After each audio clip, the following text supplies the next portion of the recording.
특집 3부작으로 꾸미고 있는데요. 오늘 그 마지막 시간입니다. 세 번째도 함께해 주시는 두 분인데요. 한 분 한 분 소개를 해드리겠습니다. 변상욱 대기자 모셨고요. 네, 어서 오세요. 안녕하십니까. 최승호 PD 모셨습니다. 네, 안녕하세요. 어서 오세요.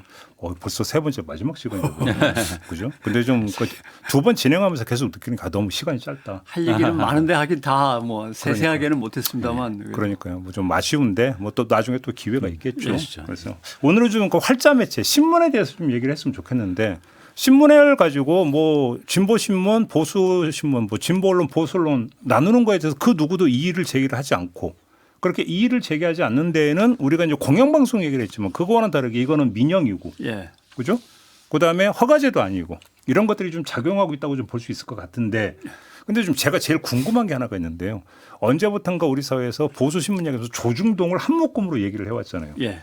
근데 조중동은 그냥 그 미세한 차이를 무시하고 하나로 묶어도 되는 것인가? 아니면 최근에 좀 약간 분화 현상이 있는가? 이게 좀 궁금한데 두 분의 진단은 어떨까요? 이제 언제부턴가 조중동, 그다음에 한경호 이렇게 해서 이제 묶는데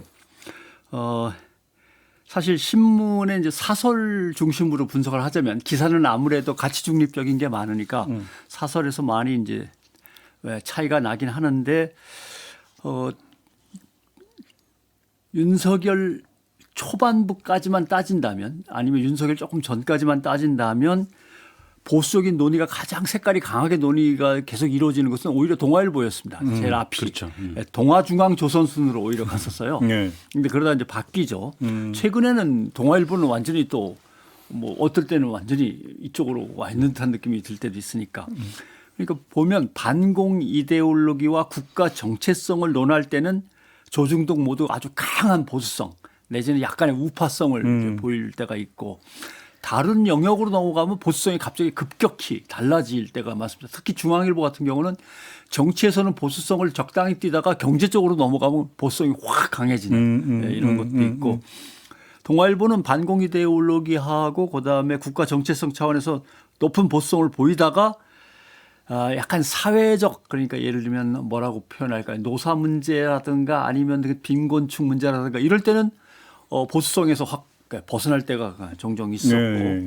경제적 차원에서는 또 역시 약간의 보수성을 띠는 경우가 많고 그런데 동아일보는 내부의 그 옛날 70년대 80년대 어느 정도 유지했던 야성이라고 그때는 표현했습니다만 사실은 이제 진보적인 성향 그것들이 내부에 남아 있어서 아무래도 조금은 그때 상황에 따라 이렇게 변할 수 있는 조선일보는 그렇게까지는 뭐 변하지 않는데 특히 민족주의를 놓고 얘기할 때 어떨 때는 강한 민족주의를 내세우다가 어떨 때는 갑자기 뭐 미국과 일본에 철썩 붙다가 상당히 좀 어려운 보수성을 보이고 있다 이렇게 얘기할 수 있겠고 중앙일보는 역시 경제 면에서 가장 보수적이고 그랬던 것 같습니다. 최승호 PD의 진단은 어떠십니까? 예, 뭐 비슷합니다. 조선일보가 가장 일관된 아주 굉장히 강고한 그 이념적 성향이 강하다고 해야 될까요? 그 일단 대북 정책에서 뭐 완전히 반공 노선이 굉장히 강하죠. 네. 물론 이제 동아일보도 그랬던 편이고 반면에 이제 중앙일보 같은 경우는 대북 정책은 비교적 좀 유화적이었어요. 근데 이제 또 중앙일보는 이제 아무래도 삼성이라는 모기업에서부터 나왔기 때문에 친재벌이죠. 그래서 확실히 그 기업 정책 부분은 그런 편이라고 보여지고 동아일보는 이제 그 원래 그 저기 저 김대중 정부 시절에 그 세무조사가 있었잖아요. 네. 세무조사 이후에 급격하게 이제 보수 쪽으로 급격하게 이제 극단적으로 치달아 가지고 가장 보수적이다. 그걸 전환점으로 꼽는 사람이 많이 있어요. 그런 평가도 받았는데 윤석열 정부쯤 들어와서는 상당히 윤석열 정부에 대해서 비판을 하고 그렇죠. 그리고 이제 이 내란과 탄핵 과정에서도 상당히 비판을 해가지고 지금은 좀 많이 변했다 이런 이야기도 듣는 것 같아요. 그러니까 지금 두 분의 말씀에서 지금 다 묻어서 나오는 것 같은데 두 가지가 있는 것 같아요. 하나는 진보 언론이다 보수 언론이다 할 때 어떤 진보와 보수의 규정이 사실은 한 사람에게도 여러 가지 그러니까 정체성이 다 혼재되어 있는 거잖아요. 그러니까 하나의 보수면 시종일관 처음부터 여기 모든 분야에서 다 보수적이냐 또 그것도 아니지 않습니까? 그러니까 그게 왜 그러냐면 신문사 내부에서도 여러 가지 이념이 혼재돼 있는 거예요. 그러니까. 국장들마다 기자들마다 다를 수밖에 없는 게 당연한 건데 그걸 이제 인정을 갖다가 우리가 뭐 더 깊이 들어가서 살펴보고 하는 게 아니니까 그렇고 두 번째 어떤 특정한 사건 그때 내가 지지하는 어느 대통령을 그 신문이 공격했었어. 바로 거기서 두 번째가 나오는 건데 진보 보수를 규정하는 데서 오히려 정파성 기준이 예. 더 크게 지금 작동하고 있는 거 아니에요? 한국 그렇다고 사회에서. 봐야죠. 그 정파성이라고 하는 게 특정 사건 가지고 결정될 때가 많아요. 특히 국민들이 감정적으로 정서적으로만 판단하면 그때 배신했었지 뭐 이런 거 이게 오래 가거든요. 지금도 뭐 예를 들면 민주당 내부에서도 아직도 파벌이 그때 그 친구가 이랬었지 뭐 이런 거 갖고 주로 결정이 되듯이 국민들의 생각은 그런 경향들을 보죠. 그러면 이제 한결의 경향 같은 경우도 이제 말하자면 이제 진보 신문이냐 네, 제가 지금 그 이런 질문 부분에 대해서 드리려고. 이제 네. 의문을 표명하는 아마 진보 진영에서는 상당히 의문이다 이런 얘기를 많이 할 거예요. 네. 왜냐하면 뭐 예를 들어서 노동이라든지 환경이라든지 그 분배 문제라든지 이런 의제에 대해서 과연 그 조선일보나 중앙일보가 친재벌적인 그 일관된 어떻게 보면은 노선을 유지하고 해온 거에 비해서 한겨레 경향은 반대로 그러면은 진보적인 의제에 그렇게 충실했느냐라고 했을 때 좀 아마 섭섭하다 이런 얘기를 하는 진보 진영 분들이 꽤 계실 겁니다. 제가 네. 생각할 때는 그런 부분들이 우리 그 신문 시장의 어떤 그 구조 결국은 광고에 절대적으로 의존한다는 거 그것이 상당히 영향을 주는 게 아니냐는 생각을 합니다. 그러니까 좀 단적으로 드러난 게 얼마 전에 이제 언론계에서 크게 좀 논란이 됐고 했던 뭐 그 현대차, 예, 현대차 뭐 그 아들, 예, 아들 몇 년 전의 기사인데 네. 뭐 삭제를 했다든지, 삭제. 뭐 제목을 바꿨다든지, 바꿨다든지. 이게 한두 언론이 아니었거든요. 한두 개 아니죠. 그러니까 그냥 어찌 보면 지금 광고 얘기를 하셨으니까 그게 MBC도 갑자기- 있었다며. 그래요? 그래요? 퍼뜩 떠오르는 것 같은데. 근데 제가 한번 이렇게 좀 질문을 드려볼게요. 너희가 어떻게 진보 언론이냐, 네. 내지 너희가 어떻게 보수 언론이냐는 얘기가 가장 강렬하게 예. 센 어조로 나오는 경우를 가만히 반출을 하면 같은 진영 안에서 나올 때였어요. 예를 들어서 제가 하나하나 한번 좀 두 분께 여쭤볼게요. 조선일보를 향해서 니네가 무슨 보수 언론이라고 나온 게 뭐냐면 윤석열 탄핵 국면에서 네. 지금 윤 어게인이 세력이라고 불리는 그들에 의해서 사실 나온 적이 있었거든요. 그다음에 한겨레 경향 같은 경우도 놓고 보면 너희가 무슨 진보 언론이냐라고 했던 것이 가장 센 어조로 나왔던 걸 보면 얘가 하나가 조국 장관 수사 국면에서 서초동에서 막 촛불 집회를 하고 이럴 때 이때 진짜 아주 격렬하게 나왔었거든요. 진영 안에서. 진영. 근데 제가 한번 찾아봤어요. 최근에 조선일보를 가장 강력하게 비판한 게 NGO 프레스라고 이거 보수 언론입니다만 보수 인터넷 신문. 예. 그런 신문이 있나요? 예. 최근 조선일보가 정치 시류에 따라 그 논조를 달리하는 기회주의적 속성을 나타내고 있다. 예. 예를 들면 윤 대통령을 대통령 병에 걸린 사람으로 취급하질 않나. 불통과 무능이라고 호도하질 않나. 보수층이란 몇 사람의 의견으로 윤 대통령이 조기에 물러가는 것이 상책이라고 망발을 하고 있다. 이런 식으로 조선일보를 이제 비난하고 또 유명한 스카이데일리도 보면은 뭐 지금과 같은 좌파의 난동 시대에는 중도를 외칠 일이 아니다. 강력하게 싸워야 되는데 네. 조선일보 니들은 뭐 하고 있냐 이 나쁜 녀석들아라고 하면서 후대는 이런 조선일보의 행위에 대해서 붉은 색깔을 읽을 것이다. 붉은색? 그리고 근데 사실 조선일보가 윤석열 내란 초기에 검찰발로 해가지고 이건 내란으로 해석할 수 있는 거 아니냐. 맨 처음에 우리는 불법적인 계엄이라고만 생각을 했는데 내란이라는 단어를 최초로 쓴 것도 조선일보 쪽이었습니다. 그러다가 얼른 아니다 이렇게 했다간 보수가 다 무너지게 생겼다라고 생각하면서 이제 입장을 바꾸지만 처음엔 그랬죠. 예. 그 당시에 뭐 굉장히 그 조선일보뿐만 아니라 중앙이나 동아도 비상계엄이라는 행위 자체에 대해서 굉장히 비판적이었기 때문에 그 광장에 모여 있는 극우 세력들, 윤석열 그 지지자들 같은 경우에는 뭐 어마어마하게 그 흥분을 했죠. 네. 그리고 이제 그 절독 신문을 끊자 이렇게 해가지고 운동도 벌어지고 아마 그래서 조금 줄었을 걸요. 그런 일들이 벌어지니까 또 조선일보가 보면은 논조가 처음보다는 나중에는 약간 좀 변했던 것 같아요. 그래서 탄핵보다는 그냥 자진하야 정도로 어떻게 좀 했으면 좋겠다 이런 그 의사 표명도 하고 윤석열도 문제가 있지만 뭐 이재명 후보 대표가 대통령이 되는 것도 문제다. 뭐 이런 식으로 물타기하는 그렇게 해서 이제 자기네 이제 구독자를 유지하려고 하는 그런 모습들을 보였죠. 네. 진보도 뭐 마찬가지죠. 뭐 사실 그 조국 그 사태가 벌어졌을 때, 그 분명히 제가 생각할 때는 이제 그 조국 전 장관의 대한 그 검찰의 어떤 무자비한 수사, 사냥하는 것 같은 거에 대한 어떤 그 문제 이런 부분들이 굉장히 문제점이 많고 그거는 그것대로 대단한 비판의 대상이지만 또 한편으로는 그 과정에서 나타난 그 사실들이 있지 않습니까? 그리고 그거는 이제 공직자로서 비판의 대상이 될 수 있는 부분이란 말이에요. 그리고 나중에 이제 결국은 3번의 재판에 걸쳐 가지고 대법원에서 그게 확정된 내용들이거든요. 물론 이제 그 재판 결과에 대해서도 비판하시는 분들이 계시는데 비판도 할 수 있죠. 근데 어쨌든 그런 부분들에 대해서 이제 그 예를 들어서 진보 신문이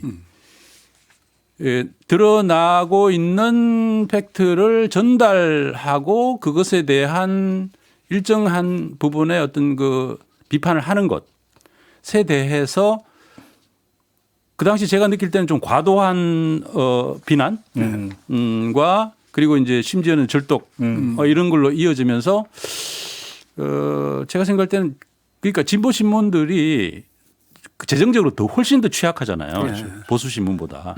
광고가 일단 뭐 기업들이 진보 신문에 뭐 그렇게 광고 주고 싶겠어요. 그러니까 그렇게 되면 이제 구독자들의 지지조차 떨어지면은 사실은 이제 존립 근거가 많이 사라지고 그러면 진보 정부에서 예를 들어서 민주당 정부에 대한 비판을 그럼 민주당 정부는 보수 신문의 비판을 제대로 비판으로 수용하느냐 하면 또 그건 아니란 말이에요. 네. 오히려 이제 진보 쪽에서 비판하면 그걸 더 아파하는데 진보 신문들이 비판을 안 하면 비판이 상당히 줄어들게 되고 거죠, 뭐 정책을 교정하는 힘이 줄어드는 거죠. 네. 그러면 문재인 정부가 결국은 부동산 정책이라든지 그 여러 가지 그 정책을 시적절하게 교정하지 못해 가지고 나중에는 이제 그런 것들이 많은 영향을 줘서 정권이 넘어갔잖아요.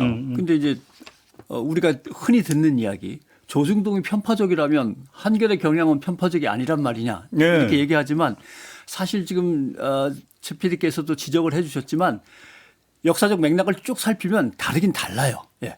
조중동이 사실을 왜곡하거나 뒤틀어가면서 마구 공격하는 거와 그다음에 한겨레 경향이 나름대로 진보 정권이지만 진보 정권에 대해서 칼을 들이댈 때에 그게 그거네라고 하는 건 전혀 다르거든요. 왜냐하면 보수 정권을 한겨레 경향이 비판한다고 할 때도 웬만큼 팩트를 들이대려고 애를 쓰는 거고 조중동은 그것조차 안 할 때가 너무 많으니까 이제 문제가 되는 거고 그렇죠. 또 하나는 한겨레 경향 같은 경우 김대중 노무현 정부 때도 공격을 한단 말이죠. FTA라든가 뭐 이런 게 대표적인 거고 그다음에 신자유주의 쪽으로 기우는 거에 대해서 나름대로 비판을 하는데 이럴 때 이제 진보 진영에서 정치적 어떤 지지를 보내고 있는 분들은 아니 지금 적전 분열 아니냐. 바로 그거죠. 지금이 그럴 때냐. 그렇죠. 꼭 지금 이래야 되냐. 뭐 니들은 꼭 기회가 오면 이렇게 배신하더라. 맞아 그런 얘기 나와. 뭐 그런 얘기로 하는데 이것을 너무 나이브하게 또 독자들도 판단하시는 거 아닌가. 지금 우리 변상욱 대기자께서 제가 볼 때 핵심적인 문제를 좀 짚어주셨다고 보는데 그러면 진보 보수 언론에 있어서 보도로 논평을 할 때 이념적 가치 지향을 기준점으로 삼아서 해야 되느냐. 어떤 진영의 논리의 대변이라고 하는 측면에서 볼 것이냐인데 어떤 그 진영에 있는 분들의 상당수는 진영 논리의 대변 이거를 원하는 부분이 있고요. 그리고 이렇게 원하는 데는 또 우리가 공영방송하면서 이야기를 했던 기울어진 운동장론이 작용을 해요. 지금 언론 지형이 이렇게 기울어져 있는데 진보라고 하는 신문이 오히려 어떤 그 진보 진영의 어떤 이걸 대변하면서 조금이라도 이거를 만회를 해야 되는데 오히려 거꾸로 저쪽에 가세하고 있는 거 아니냐. 저쪽 도와주고 있는 거 아니냐. 이런 시각 내지 논리도 좀 작동을 하고 있는 게 아닌가라는 분석도 가능할 것 같아요. 그러니까 어느 시대의 시대적 과제가 급할 때는 공영성, 공공성보다는 책무성이라고 하는 사회적 책무성이라고 하는 게 언론에게 더 주어질 때가 있습니다. 그게 이제 내란의 국면이라든가 불법 계엄의 국면이면은 언론으로서는 막아야 되는 책무성이 확 강해지는 거죠. 근데 어느 시점에 다시 이게 민주 헌정 질서가 회복이 되는 시점에서는 다시 공공성과 객관성을 가능한 한 추구하는 쪽으로 돌아와야 될 시점이 있단 말이죠. 근데 이게 이제 장기 집권이나 아니면 다음 선거를 생각하는 입장에서는 아직은 그럴 때가 아닌데 다음 선거 이겨야 될 것 같은데 근데 모든 선거는 다 중요하죠. 이번 선거가 중요한데 맨날 말은 그렇게 하지만 그렇게 따지면 모든 선거가 다 중요하니까 거기에 대해서 서로 이제 어떤 그 좌표가 서로 다른 거죠. 이쯤에서는 이제 사회적 책무 정권을 갖다가 강하게 제어하고 저지할 책무에서는 좀 벗어났다라고 생각하는데 결국은 아니다라는 사람들도 있고. 결국은 정부가 잘해야 되는 거거든요. 네. 어떤 정부가 성공하려고 그러면은 그게 뭐 어떤 그 뭐 언론이 어떤 정부를 편을 든다고 해가지고 그게 그 아주 그 절대적인 영향을 끼친다기보다는 결국은 정부가 잘해서 국민들이 좋아하면은 그 정부가 성공하는 그렇지. 거잖아요. 네. 정부가 성공을 하기 위해서는 필요한 적절한 견제나 이 방향이 옳은가에 대한 정부가 성찰을 할 수 있도록 해줘야 되고 그게 언론의 그 위치인데 언론의 역할을 그런 역할을 하는 것에 대해서 비판적으로 너무 비판적으로 한다 그러면은 제가 생각할 때는 그거는 이제 오히려 그 국민들의 이익을 상당히 이제 그 훼손할 수도 있는 그런 방향이 될 수도 있죠. 지금도 예를 들면 민주당의 합당 문제라든가 국민의힘의 징계 문제라든가 이런 걸 놓고 이제 치열하게 벌어지는데 그럼 언론은 또 누구 편을 들려고 하는 것이냐라고 하면은 난감한 거죠. 유튜브에다가는 뭔가를 요구할 수 있겠어요. 자기네가 거기다가 슈퍼챗을 쏘면서 하니까. 근데 일단 적어도 큰 신문이라든가 공영방송한테는 뭐 더더군다나 그렇고 어려운 얘기입니다. 이게 좀 부분적이고 미시적인 얘기는 될지 모르지만 진보 언론 신문과 보수 신문에 확연한 차이가 하나가 있어요. 뭐냐면 조중동은 다 사주가 있는 신문이에요. 예. 그래서 약간 좀 과장해서 얘기를 하면 사주의 이념성이 그 지면으로 그대로 녹아 들어가요. 여기서 어떤 내부적으로 뭔가 어떤 교란 요인이라든지 지체 요인이 발생을 안 해요. 그런데 한겨레 경영은 모두 사원들이 사장을 뽑는 구조예요. 이렇게 되다 보니까 뭐냐면 사주의 어떤 이념성이 그 지면에 녹아 들어가는 것이 아니라 오히려 편집국 안에서의 민주화가 더 실현돼 있죠. 상대적으로. 근데 이거는 뭐 제가 특정 신문사 이름을 얘기를 못 하겠는데 지금 편집국에서 나타나는 문제 중에 하나가 뭐냐면 심각한 세대 갈등, 세대 인식차가 지금 나타난다고 그래요. 이것이 그러니까 시니어 그룹과 주니어 그룹 세대가 이제 어떤 그 젊을수록 뭐냐면 언론 팩트 중심으로 가져가면서 언론 본연의 부분 진보 보수 이런 걸 떠나서 어찌 본다면 그것이 조국 수사 국면에서도 한번 그 분출이 되고 막 했던 걸로 제가 알고 있는데 그러니까 이렇게 되면서 오히려 지면에서 그 진영에 있는 사람들이 바라볼 때는 어떤 지면의 선명성이나 일관성 집중성에서 떨어져 버리는 결과가 나타나는 측면도 있는 거죠. 근데 원래 이제 세계 유수 신문들 같은 경우에는 그 사설이나 칼럼과 기사는 명백하게 분리를 해서 기사 같은 경우에는 이제 철저하게 팩트 중심으로 가고 사설이나 칼럼에서 이제 입장을 이야기한다거나 의견을 표출한다거나 그렇게 하는 거고 그 양쪽 사이는 완전히 그냥 방화벽이 있는 거거든요. 그래서 이제 그 건물 안에 위치도 다르고 그런 식으로 이제 해서 영향을 안 미치려고 노력하는 게 맞고 사실은 그렇게 하기 때문에 뉴욕타임즈나 월스트리트 저널이나 이런 신문들이 보수 쪽이나 진보 쪽 그 유권 구독자뿐만 아니라 반대편 구독자들도 많이 구독을 한단 말이에요. 디지털화에도 성공을 했고. 근데 한국 같은 경우에는 그런 것들이 너무 많이 섞여 있죠.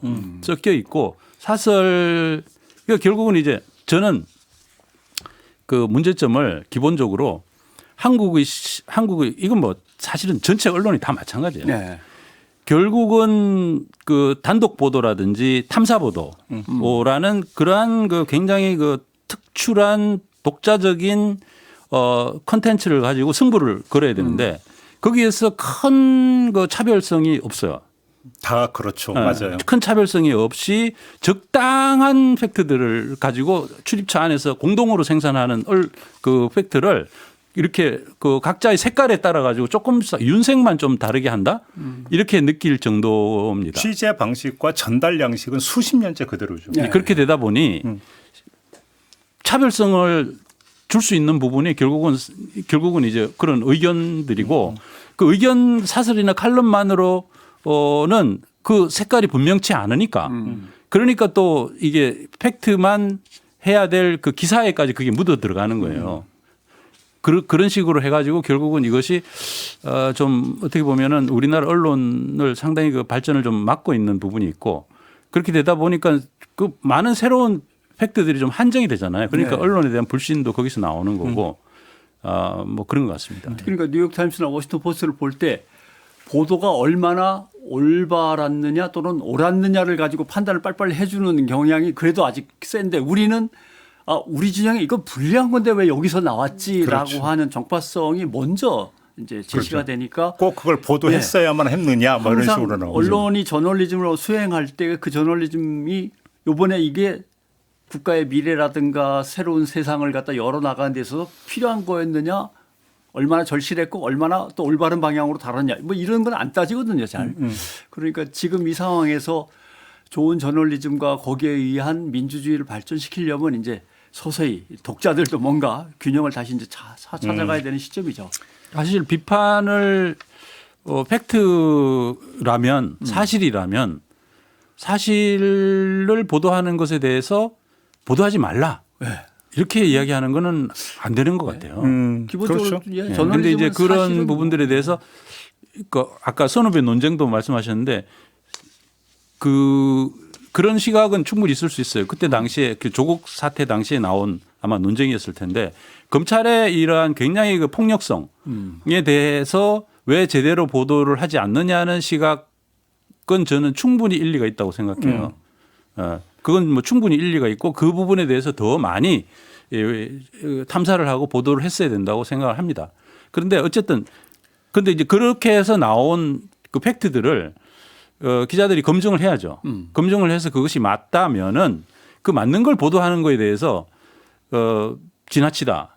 왜 검찰을 따라가느냐 이렇게 이야기하는 거는 지나친 얘기죠. 기계적으로 얘기를 한다면 나오는 팩트 그 자체만 충실하면 된다라는 시각이 있고 예. 그걸 넘어서 팩트가 나오는 배경까지 살펴야 된다라고 하는 시각이 있는 건데 이게 충돌했던 네. 이제 그 경우라고 볼 수 있는 근데 거죠. 그것도 저는 이제 우리나라 법조나 이런 데서 그 기자들이 보도를 할 때 어떤 사건에 대해서 판결이 나온다거나 그 검찰이 기소를 한다거나 뭐 했을 때 수사를 한다거나 했을 때 결국은 취재가 제대로 안 됐기 때문에 그런 일이 발생한다고 생각하고 그거 중요한 지적이시죠. 반대편에 대해서도 물어봐야죠. 그렇죠. 그러니까 우리 시스템 자체가 검찰이 기소를 하면 검찰의 보도 자료는 쉽게 받아볼 수 있지만 기소 당하는 입장에 있는 사람이 어떻게 생각하는지에 대해서는 전화번호 찾아가지고 접촉을 해서 접촉을 해야지 알게 되는 거 아닙니까? 근데 이제 그런 걸 안 하니까 이 불균형이 발생하는 거죠. 한 가지 좀 묘한 것은 그러면 조중동이 어느 정도 예를 들면 조국 전 장관 사태 때 어느 정도 진행하다가 그래도 이렇게까지 한 가족을 난도질하는 건 너무하지 않습니까라고 가끔 이건 인권 차원에서도 아닙니다라고 하는 보도를 하느냐 그러면 또 그것은 또 전혀 아닙니까? 없었죠. 예, 그러니까 그쪽은 아예 자기네들의 어느 정파적 이해관계에서 완전히 보도하고 있는 그런 그렇죠. 그 스타일대로 갔는데 진보 쪽에서 가끔 아닌 게 나오면 이제 서운하다고 하시는 그런 경향인 것 같습니다. 그런 점에서 보면 이제 몇 가지 화두가 나오는 거죠. 이게 이제 그 진보 언론이다 보수 언론이라는 구분법이 정말로 이념 기준에 따른 거냐 정파 기준에 따른 것이냐 한국적 현실에서 이 문제도 좀 있는 것 같고요. 예. 있는데 이걸 저걸 떠나서 한번 두 분께 여쭤보고 싶은 게 활자 매체의 전성 시대는 끝났고 갈수록 영향력에서 방송 매체에 밀리는 거는 거스를 수 없는 대세인 거로 봐야 되는 거죠. 어떻게 보십니까? 두 분의 진단은. 지극히 물론 이제 그 기술적인 발전 때문에 예. 매체 혁명이 일어났기 때문에 그런 경향으로 가는 거는 뭐 맞는데 그렇지만 지극히 한국적인 현상이 거기에 이제 같이 덧붙여져 있죠. 어떤 점입니까? 왜냐하면 한국은 아니 미국의 예를 들어서 뉴욕타임즈나 월스트리트 저널이나 영국의 가디언이나 이런 신문들이 지금 디지털 시대에 디지털화에 성공을 했어요. 그래서 이제 디지털 유료 구독자를 뭐 가디언 같은 경우에 예를 들어서 영국에 있는 구독자보다 더 많은 구독자를 그 해외에서 해가지고 지금 하고 있고 뉴욕타임즈는 지금 유료 구독자가 1,100만입니다. 진짜 성공한 케이스죠. 예, 엄청나게 성공한 케이스고 그건 결국은 이제 그리고 이제 수입 베이스에서 수입에서 70%가 구독료거든요. 이상적이다. 예, 야, 광고료가 20%고 뭐 10% 뭐 다른 사업하는 게 있고 그런데 우리나라는 완전히 광고란 말이에요. 그리고 그거를 지금 이제 그 포탈에서 네이버에서 이제 공급되는 그 기사로 인해 가지고 페이지 뷰를 하고 거기서 이제 오는 그 요금이나 광고료 이런 부분들에 많이 의존을 하는데 그러다 보니까 사실 이제 포털이나 이런 데서는 개별 그 신문의 어떤 그 정체성을 내가 읽은 기사가 이게 조선일보 기사다. 이게 한겨레 기사다라는 거를 독자들이 인식하기가 어려워요. 맞아요. 예. 예. 포탈로 가면 그렇게 돼요. 포탈로 가면 그렇게 됩니다. 그렇게 되고 결국은 이제 그 자기네 신문에서 딱 집중해야 되는 어떤 그런 새로운 팩트, 단독 아니면 탐사 보도 이런 데 대해서 드리는 어떤 그 노력이 훨씬 덜한 거죠. 그리고 요즘은 특종의 효과가 딱 5분이라잖아요. 5분. 5분도 안 걸릴 것 같은데. 아니, 어떨 때는 옆에다 쭉 몇 개를 갖다가 모니터를 켜놓고서 그냥 바로 앵커가 읽어버릴 때도 있으니까 한 2, 3초? 근데 이게 2025년 10월 조사긴 합니다만은 최근 한 달간 유료 구독으로 신문을 읽어봤냐라고 물어본 이제 적이 있어요. 조사에서. 10대와 20대는 단 한 명도 통계 안 잡힌 거예요. 유료 구독으로 읽어봤냐. 그냥 뭐 지나가다가 이렇게 뭐 들어본 적은 있을 수도 있겠죠. 근데 50대, 60대는 꽤 있었는데 10대, 20대에서는 단 한 명조차도 유료 구독으로 종이신문을 들고 봤다라고 한 사람은 없었다는 걸로 봐서 구조적으로는 이제 한계가 있고 여기서 벗어나기 위해서 이제 최성호 사장께서 얘기하신 그 문제가 드러나는데 이 문제가 있는 거죠. 뉴욕타임스가 성공을 했어요. 그 케이스를 한국으로 가져와서 한국 독자들의 성향과 한국 종이신문의 구조적 상황을 갖다 대입을 해서 우리는 어떤 방향으로 어떤 매뉴얼을 가지고 어떤 로드맵을 거쳐서 어떻게 가면 되겠다라고 테스트를 해본 다음에 그걸 평가해서 전문가들이 다시 그걸 또 반영해서 조직을 바꾸고 예산을 바꿔야 되는데 그걸 시도하고 싶은 또는 개혁에 그렇게 목마른 언론이 없는 거죠.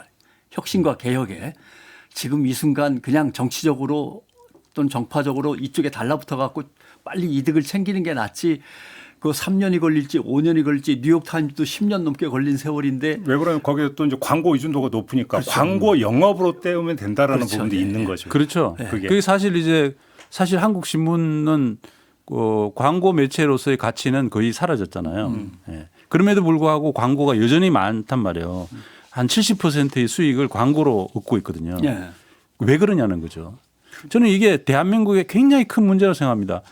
결국은 재벌 기업이나 중견 기업들이 광고를 해가지고 지금 신문들을 떠받치고 있다라는 거가 되는데 예. 그러면 그 기업들을 왜 떠받치고 있을까요? 그 신문들을. 그거는 결국은 그 신문들 그 기업들이 보험을 드는 거란 말이에요. 보험. 보험을 드는 거라면 자기가 결국은 자기네 기업들의 비판 보도를 했을 때 견디기 힘든 구석들이 많다는 얘기죠. 결국은 이것이 대한민국의 시스템 전체를 갖다가 굉장히 불투명하게 만들고 건전하지 못한 방향으로 가도록 만드는 굉장히 큰 문제점이다. 결국은 신문을 왜 신뢰하지 않는데요? 라고 물어보니까 정치적 편향이 느껴져서가 57%였어요. 그다음에 기업과 정치 권력의 유착이 의심돼서가 18%. 그다음에 오보와 왜곡이 반복돼서 14.5%. 이런 걸로 봐서는 스스로 자꾸 빠져들어가거나 자기의 어떤 수렁을 판다거나 해야 될까요? 이런 상황은 맞는 거죠. 알겠습니다. 좀 마무리를 해야 되는데 뭐 3부작으로 좀 한번 좀 짚어보는 시간을 좀 꾸며봤는데요. 예. 뭐 좀 아쉽지만 좀 여기서 마무리를 해야 되는데 그래도 그러니까 우리 두 분은 또 언론계 이제 그 선배신데 뭐 언론계 후배들한테 하시는 말씀이어도 좋고 예. 아니면 언론 현상 뭐 우리가 세 번 짚으면서 좀 미처 못한 말씀이어도 좋고 좀 자유롭게 좀 꼭 강조해서 하고 싶으신 말씀이 좀 있을 것 같은데 우리 최성욱 PD님은. 저 같은 경우 오늘도 이제 신문에 대해서 상당히 비판적인 얘기를 많이 했는데 그럼에도 불구하고 이 언론이라는 건 너무나 중요하다는 그 말씀을 꼭 드리고 싶어요. 최근에 저는 이제 그 정파적인 이제 정치 유튜버들이 그 민주당과 조국혁신당의 합당 문제를 이야기를 하면서 서로 갑론을박을 하고 하는 걸 보면서 그러니까 정치 유튜버들 같은 경우에는 완전히 어떤 한 그 정당의 정파의 입장에 서서 그 서로 농박을 하는구나라는 걸 알 수가 있었고 그렇다면 사실은 정당인 아닐까 이런 생각을 했어요. 예, 예. 그런데 이제 그런 분들의 그러한 부분들이 언론인으로서 또 인식이 되는 경우가 많단 말이에요. 요즘 독자들은 그 신문이 정파적이라 하면서 그보다 훨씬 더 정파적인 그 유튜버들을 소모하면서 그분들은 또 언론인이다 이렇게 또 인식을 하는데 그런 인식 자체가 저는 이제 그 한국 언론의 어떤 그 뭐랄까 한국 사회 여론의 공론장을 만들어 나가는데 과연 좋은 것인가 이런 생각을 했고요. 결국은 언론이 변해야죠. 그래서 결국은 그 독자적인 콘텐츠, 탐사 보도와 단독 보도 이런 부분들을 열심히 하려는 노력 그리고 언론인들이 자기 자신들의 어떤 그 언론은 규범이 있잖아요. 그렇죠. 정치 유튜버는 규범이 없지만 언론은 규범이 있어야 되거든요. 그래서 우리는 규범이 있다. 그래서 다른 것이다. 해서 어떤 그 언론으로서의 자기 정체성을 강하게 확립을 해 나가려는 노력을 많이 해야 예. 독자들도 그걸 인정을 하고 언론에 대한 가치를 인정해 줄 그 말씀 하시니까 갑자기 어제 전환길 씨가 또 생각나는데 전환길 뉴스 기자증 딱 목에 매들고 언론 탄압이라고. 그러니까요. 참 전환길 씨까지 자기가 언론이다라고 이야기를 하는 상황이 됐으니까 지금 언론의 규범 얘기하셨으니까 진보 신문 또는 진보 언론이라고 이제 스스로 이제 자리매김하는 사람들 하는 언론들의 이제 그 뭐랄까 규범은 지금의 그것이 아닌 것 같아요. 진보 언론의 규범은 새로운 세상과 새로운 가치를 위해서 지금 뭘 해야 될 건가를 빨리 내놔야 돼. 그게 기후일 수도 있고 사회적 약자의 문제일 수도 예, 있고 뭐 또는 이주 노동자의 문제일 수도 이런 것들이죠. 그럼 보수는 어떤 규범을 가져야 되냐면 국가와 사회의 안정성을 생각해야지 정권과 정파의 안정성을 자꾸 들이밀면 안 되는 건데 여기에서 문제가 생기고 그다음에 사회와 국가의 안정성이라는 거는 자본의 또는 개발을 원하는 사람들의 안정성이 아니라 사회적 약자의 안정성까지도 포함돼야 된다는 이런 적어도 뭔가 상식적인 규범 속에서 보수 언론은 움직여야 된다라고 하는 거고 그다음에 이제 전체적으로는 국민까지 포함해서 독자인 국민까지 포함해서 진보다 보수다라고 자꾸 나누는데 그 개념에 사로잡히게 된단 말이죠. 그래서 사실은 어떤 문제를 다룰 때 그건 보수적인 정책이야, 진보적인 정책이야 이렇게 뉴스를 쓰고 있는 게 아니라 그거는 시장 중심 정책이네, 복지 확대 정책이네 개념을 좀 분명히 하면서 서로들 얘기를 해야 되는데 그 보수 쪽에서 얘기하는 거 아니야? 진보 쪽에서 얘기하는 거 이렇게 세상을 나이브하게 둘로 나눌 수는 없다라고 하는 말씀 드리고 싶죠. 알겠습니다. 자 이렇게 좀 3부작 마무리를 좀 해야 될 것 같은데요. 이렇게 귀한 시간 내주셔서 귀한 말씀 주셔서 감사드리고요. 나중에 네. 또 한번 딥한 네. 기획으로 좀 네. 모셔서 좀 이야기 나누는 시간이 있었으면 좋겠습니다. 이렇게 마무리하겠습니다. 두 분 고맙습니다. 네, 감사합니다. 수고하셨습니다. 네, 저도 물러가겠습니다. 고맙습니다.